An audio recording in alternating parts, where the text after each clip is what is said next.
Jack sent this to me. Staying in the spirit of net neutrality, Jack sent this to me. Here's an op-ed on net neutrality. Like I said, net neutrality was in the news a lot last week.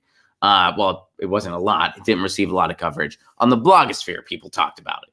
The corporate media ignored it. They always ignore net neutrality. But the blogosphere was abuzz about net neutrality a little bit. All right. So here's an opinion piece that Jack requested that I dissect. So Jack, here I am dissecting it for you. And I've not read this yet, so we're going to go one chunk at a time. On second anniversary of net neutrality repeal, don't forget how the left cried wolf. Okay, first of all, right here, don't forget how the left cried wolf. That's making the assumption. Now, Washington Examiner is a right-wing outlet. It's not just the left that is for net neutrality. Over 80% of American citizens are for net neutrality. That includes people on the right, people on the left, and everything in between. So right here, trying to say like it's just the left that's for net neutrality, that is false. That has been proven false over and over again via comment sections, via people demanding net neutrality to the point where they crashed the FCC website. Even a couple Republicans are for net neutrality now. Some Democrats aren't even. So to make it out like net neutrality is just some partisan thing, it's not. Is the left maybe talking about it the most? That's possible, yeah. But first of all, just making it out like it's just the left, that's not true. And crying wolf, that's not true either. Because we've already seen some effects of a post-net neutrality world. Ask the firefighters in California where Verizon throttled their data. And they could get away with it because we don't have net neutrality. And there's other, for instances, where AT&T has experimented with what they can get away with in a post-net neutrality world. Look, it's not like we're going to wake up tomorrow and the internet's going to be totally different. It's going to be a slow boil. They're going to take a little bit and a little bit and a little bit and a little bit until the internet looks like cable television 2.0. And yes, that's the world they're preparing for. Why do you think all these new subscription streaming services are popping up? HBO Max, Disney Plus, ESPN Plus. Actually, I'm not sure if there's an ESPN Plus. Don't quote me on that one. But Disney Plus, HBO Max, those are all happening.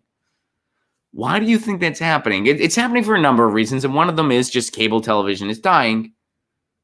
So I'll concede there, but it's also because they're anticipating a world where the internet just looks like cable television 2.0, and these subscription services owned by these corporations are the only place people can go for content.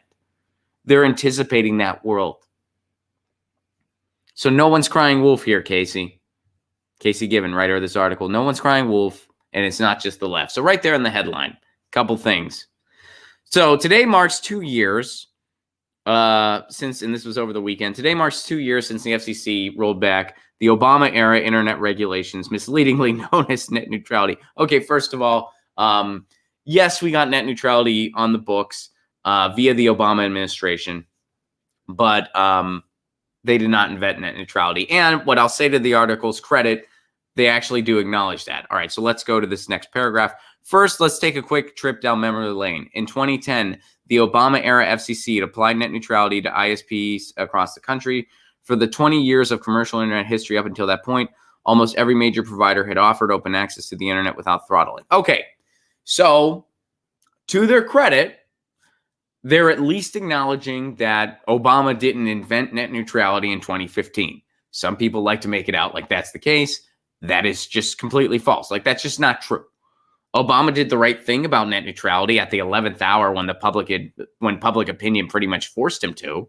Same with Tom Wheeler. Tom Wheeler, Obama's FCC guy, that guy was a cable lobbyist. He didn't want to give us net neutrality. The public made him. All right, so I at least respect that the article kind of acknowledged the history of net neutrality, didn't make it out like, we didn't have it until 2015 when Obama. Did you really think the internet? Here's what they get wrong.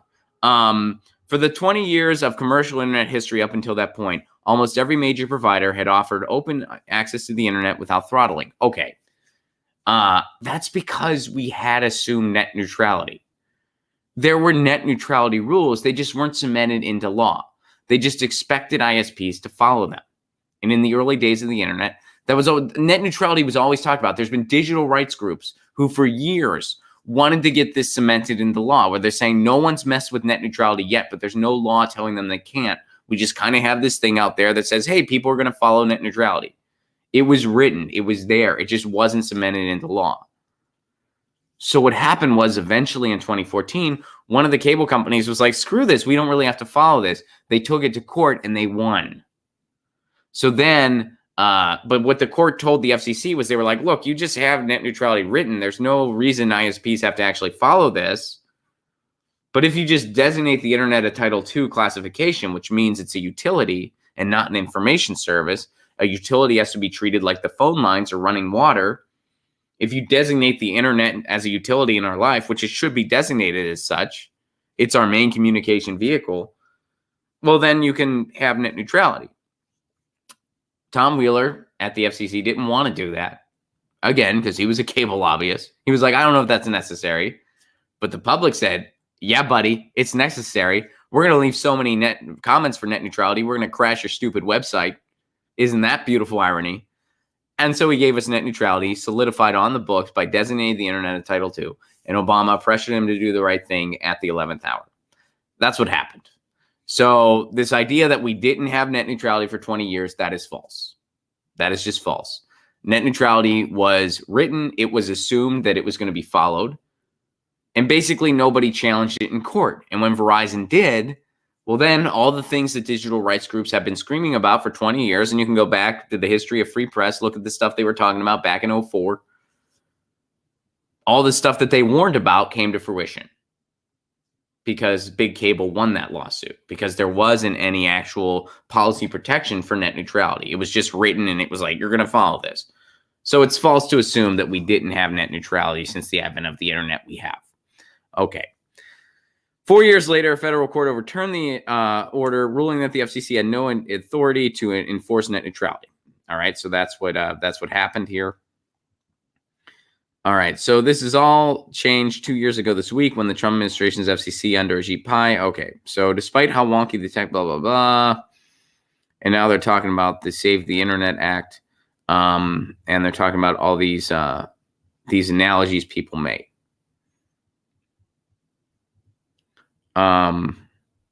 Sadly, the Democrats' scaremongering continues to this day. Since March, Senate Democrats have been crying wolf in a desperate attempt to pass the Save the Internet Act to codify net neutrality into law. Senate chatter and White House says. So this article's main thesis that people are crying wolf is just based on, well, we haven't seen the effects of a post-net neutrality world yet. First of all, we have seen some of it. There have been, for instances, and we've covered all that on this show. Second of all, the reason for that is because we're holding the front lines. That's one big reason. We're holding the front lines. There's a bunch of, they're battling net neutrality out in court. So it's like, well, we haven't seen the effects of a post-net neutrality world yet. Yeah, because they're battling it out in court. And another reason we haven't seen the effects of a post-net neutrality world yet on a large scale is because it's going to be a slow boil. They're not just going to completely change the internet as you know it overnight. That's not how it's going to work. So that thesis is easily debunked. And the other thesis that's easily debunked that we did at the top is that we haven't had net neutrality since the advent of the internet. We have. All right.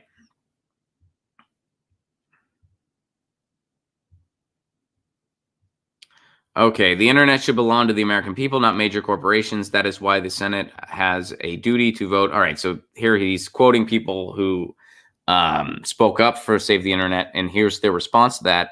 On the contrary, in the 2 years since the repeal of net neutrality, more than 6 million people have gained access to the internet. Internet speeds have increased as well. According to the FCC, the number of Americans lacking access to a terrestrial fixed broadband connection meeting the FCC's benchmark has decreased by more than 18%. Okay, so a lot of that has to do with the fact that the internet is just becoming more and more commonplace in our lives, A. B, ever since the gutting of net neutrality, more and more municipal broadband networks have sprouted up, meaning cities are taking the internet into their own hands and they're building their own networks. A recent Harvard study that has been cited by the Bernie Sanders administration has shown that virtually 100% of the time, a city-owned internet network offers higher speeds at a cheaper price than big cable is offering. So the fact that people are getting better speeds now has largely to do with the fact that people are fighting back against the net neutrality repeal. And one of the ways they're fighting back is by cities and municipalities building their own networks. So basically, so there you go. That's why that's happening. Another thing is Big Cable got all these bailouts. They were supposed to bring in jobs, and they didn't. They cut jobs instead. And when you look strictly at Big Cable, you will find that speeds are going down, and you will find that jobs are also going down. So the fact that more people are getting connected to the internet has to do with, A, the internet is just spreading in our lives. It's just catching on more and more, and basically everyone knows how to use it at this point. And B, city-owned internet networks are propping up everywhere, and they're offering better service. And that's in response to the repeal of net neutrality. All right, so this article goes on to say, that's not to say that regulatory improvements can't be made. The ping-pong policy landscape that has existed since 2010 with net neutrality going in and out of enforcement is certainly not ideal. I agree with that. That's why I actually favor that we build city-owned internet all across the country. I want to see every municipality get it so we can end the net neutrality battle once and for all. Bipartisan legislation to end the debate once and for all is certainly warranted. I disagree with that because we have solid net neutrality policy. We don't need to mess with it. That's what net neutrality is. That's what net neutrality does. We don't need to overcomplicate it by making these fake net neutrality bills, which is what Republicans have tried to do. But the emphasis should be on the bipartisan aspect. Well, bipartisan is code for the Republicans have a really bad idea and Democrats are going to help them sell it. So I disagree. We put bipartisanship on this altar it does not deserve to be on. We should reject lazy attempts at scoring political points, such as the hyperbolically named Save the Internet Act. How is that trying to score political points? Over 83% of Americans, I mean, I guess if you're saying over 83% of Americans want it, so it would score political points. Okay, that's true. Yeah, if you do something 83% of the public wants, it's going to look good. Okay, but maybe 83% of the public wants it because it's a good freaking thing. Sometimes it's a good thing when government actually listens to public opinion. And by sometimes, I mean all the time. Hey, they're doing this thing that everybody wants because it's a good thing. Well, they're just trying to score political points. Okay, I don't care. They're doing what the public wants. Weird way to look at it. All right. So I guess that's about it. That's about all that's in this article. They're at least acknowledging the problem a little bit, but their interpretation of what net neutrality is and why it's necessary, and their argument that, first of all, we have had net neutrality since the advent of the internet. The reason there are faster speeds is because of municipal broadband spreading. And if you actually look at the numbers for big cables, services are getting worse and employment's going down. And it's because they're just trying to pad their pockets more. And net neutrality designates the internet a utility in our lives, which it needs to be delegated as such. Get your news on with Ron. Don't you want to know what's going on? We're getting our news on today. Get your news on with Ron. Don't you want to know what's going on? We're getting our news on today. Yeah, yeah, yeah. You can tweet me an article at Ron Placone. We'll go through it together and